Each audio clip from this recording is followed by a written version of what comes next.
Wheels, making sure that those are in place. They're nice and tight as far as your lug nuts. Some will have a lug bolt right in the center of the wheel. Not necessarily lug bolts like you see here, okay? So it just depends on the make and model. This is a 1930, which means it goes 19 feet and it's 30 inches wide. ES stands for electric scissor, okay? If it's RT, it would be a rough terrain, which means it's a bigger unit, it's got bigger tires on it, okay?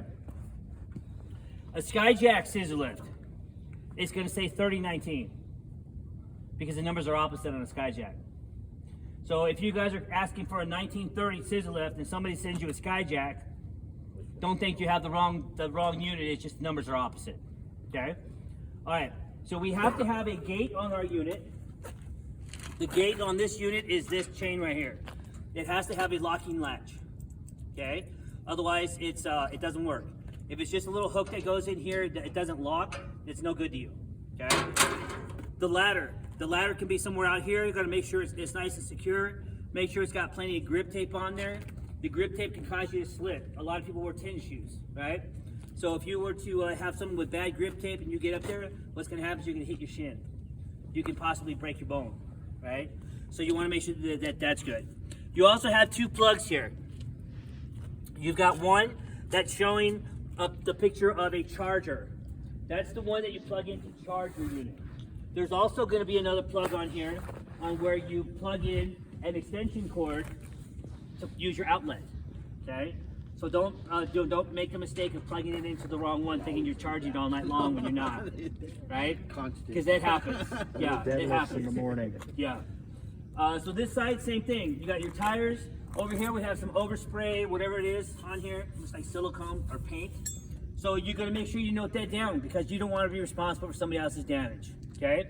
This compartment on the side, the same thing over here. You're gonna pull it out, look inside, make sure everything's good, okay? Now we wanna do a function test of this unit, okay? We've already done the walk around, everything's here, everything looks good. Visually, now we wanna make sure we have to look inside too. So this is where we have to, one, raise our unit up in the air. So both red buttons have to be popped out. So this is that one here. Then there's one here, it has to be popped out.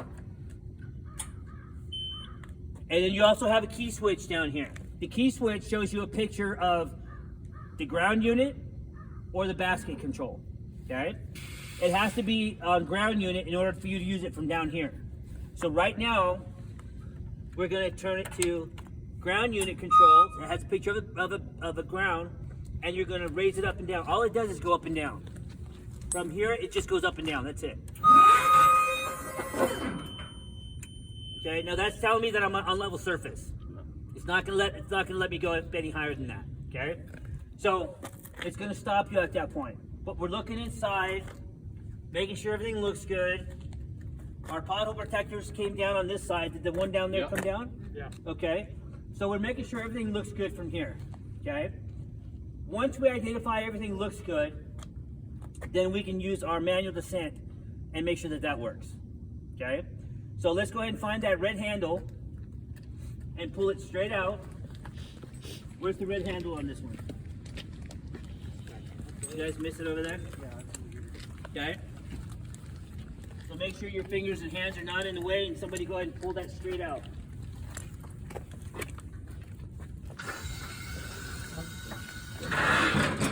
Okay. Some are easier than others. As you saw, you had to use quite a bit of muscle, yeah.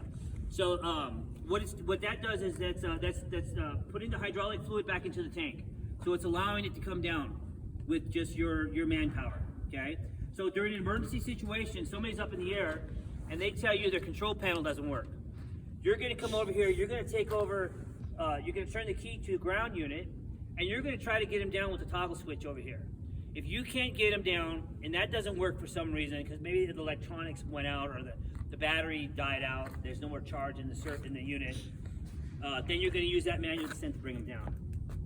When you're up in the air and your controller doesn't work, there's no other way to come down except for somebody to help you, okay? Or if you have a cell phone, you can call the fire department, I guess. That would be your only other option, right? That would be a technical rescue. But you never want to try to shimmy down the side of the scissor lift because that would cause it to tip over on you. You never know, and you don't want that to happen to you. Okay? All right, so now we've tested our scissor lift. We know that it works. It goes up and down, back and forth, and everything else, right? I just drove it out here, so I know it goes forward and back. So we're going to turn this off right now, and we're going to go over to the boom lift. Okay? All right. So first thing, operator's manual, right? So first thing is operator's manual. A couple little street wrenches.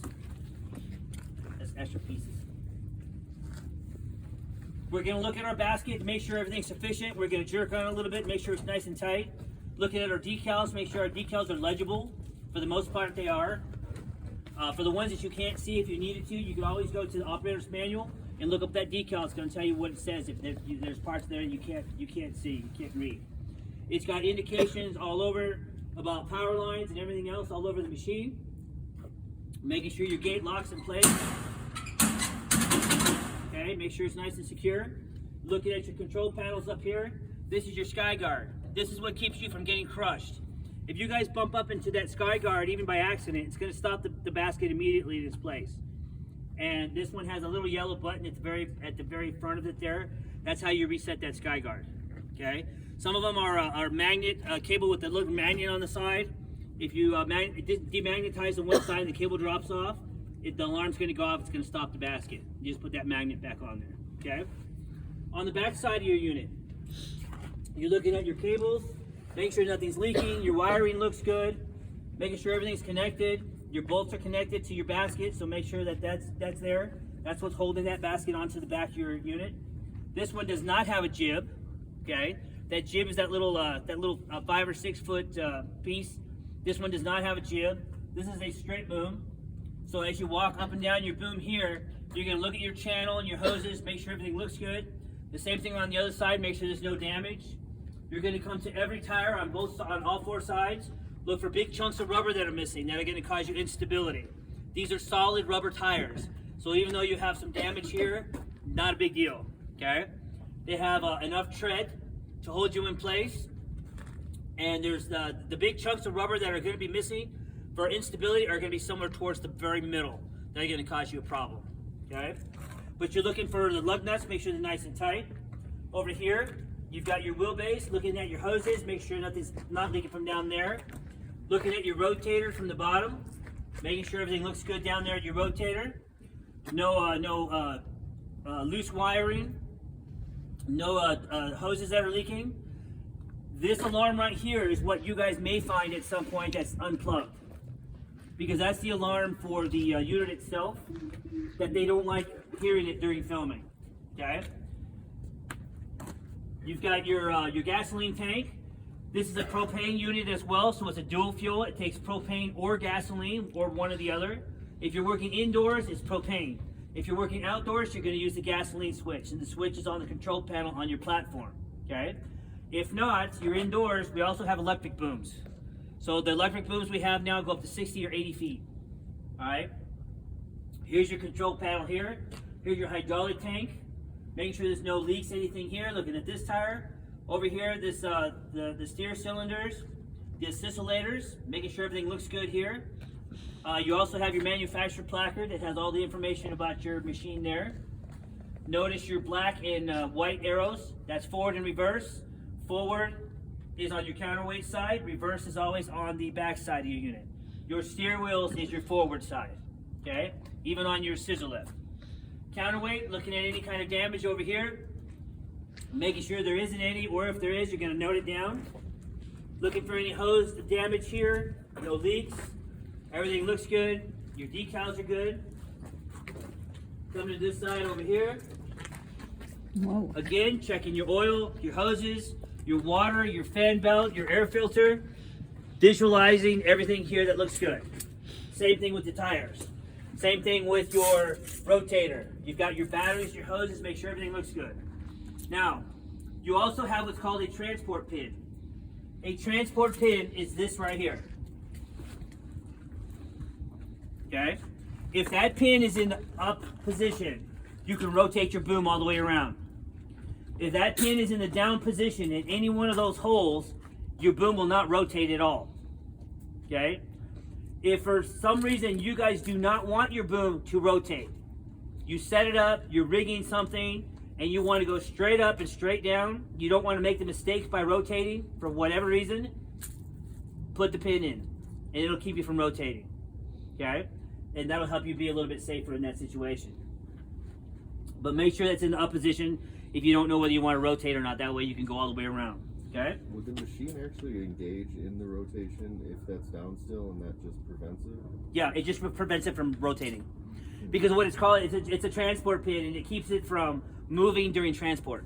Okay. That way, if the driver hits a bump, the top portion doesn't shift for some reason. So if it's down there and you try and rotate, it could cause some serious damage to the machine, couldn't it? No? No, it's not going to go anywhere. Okay. You can't like force it and get it stuck. It's not going to happen. Yeah, it's going to automatically know that it's there. It's not going to go anywhere. All right, and then all the way back to your basket again, and you're done with your visual. Okay, so let's go ahead and close this one. And we're all going to go to the other side after this. Pull down. Yeah, you got to pull it nice and hard. There you go. All right, and this one, the same thing. We're going to go ahead and close this side over here as well. All right, now we're going to do a function check. Okay, that one's already popped up, and now we're going to do a function test. So we have to start the unit up to do a function test. We have to make sure this unit goes up and down, back and forth, side to side, everything else. We cannot drive it from here. We cannot honk the horn from here. Okay? So we're going to open this up. We're going to turn the key to purple because purple is using it by the ground unit. Before we get into the basket, we're going to turn it to blue because then everything's controlled by the blue. Right? So we're going to turn it to purple. Now the unit's ready to get started. So we're going to hold this up to get it started. Okay. And now, this is your auxiliary, so your emergency control, as well as your enable switch. Right, your activation. So this is your activation and emergency stop. This is your enable switch. So you have to engage this at the same time as your control.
Up in the air, and well, I was coming down and I had control of the basket and I was in control, and all of a sudden my engine failed. How do you get me down?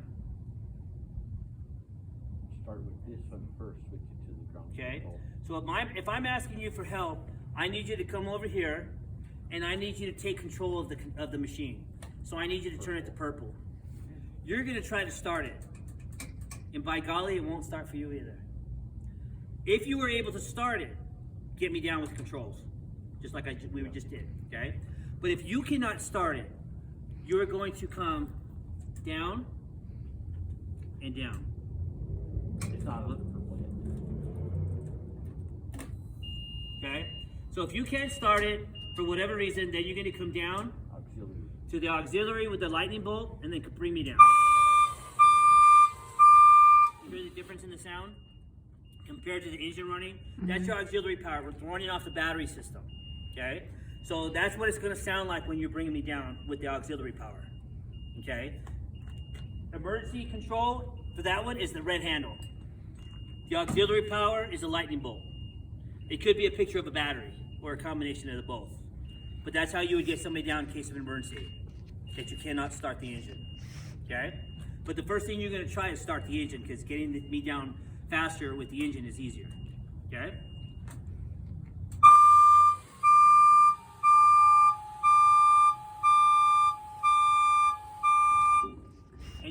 bring the boom down only far enough to step in and out comfortably. You do not want to put it all the way down to the ground. One, it can damage the boom, and two, with it gets as hot as it does out here sometimes, the asphalt, if it's soft because it's too hot, you put the boom down, it'll damage the asphalt. Some people won't like it very much. If they're brand new asphalt, it's been damaged. Yeah. So it all depends on your circumstance, but that's how you operate it. Okay. Does anybody want to practice the operation here, the function test? Because you're more than welcome to. The same thing with the scissor lift. When you guys get into the scissor lift or the boom lift, I don't care which it is, whoever's harnessed up can do. I'm going to put 2 in the scissor lift. So whether it's 2 new people to somebody that's experienced, somebody that's not experienced, it's best if I intermingle the 2, experienced with non-experienced, but it doesn't always work out that way. So regardless of what, 2 people are going to be here, 2 people are going to be there. Operate the machine, get to know the machine from the ground controls or the platform controls. Okay, we're going to get you through it. You take as long as you want to, and I'm here for you guys. I'm here till Monday. at least until tomorrow's class. I never have another class tomorrow. On both of the machines, they'll operate on the ground if the red button's closed on the top, right? So like if the guy's up on top, something happens to him, he's got the stop button down. It works down here, but same on the scissor if you don't Yes. have to have the red. On the base. No, they have to be popped out in order to use. Yeah. Yeah. Both you're saying? Yeah. Because when you're up in the air, you're not going to turn the red button off anyway, unless you kill the engine and pop it back up again. They usually do though, when they Well- go up and start working. Well, some people will disengage it and some won't. Yeah. If you disengage it, then it's going to be harder for somebody to get you down here unless you Yeah. use auxiliary. But that's when you would go to the No, auxiliary. yeah. Because the auxiliary will override the red buttons. Override that. Yeah. Okay, just not make sure. Okay? All right. So I need to see both people here, both people there. And then once you guys have gone on both pieces of equipment, then you give $50 to Shane. Yep, cash only. Cash only.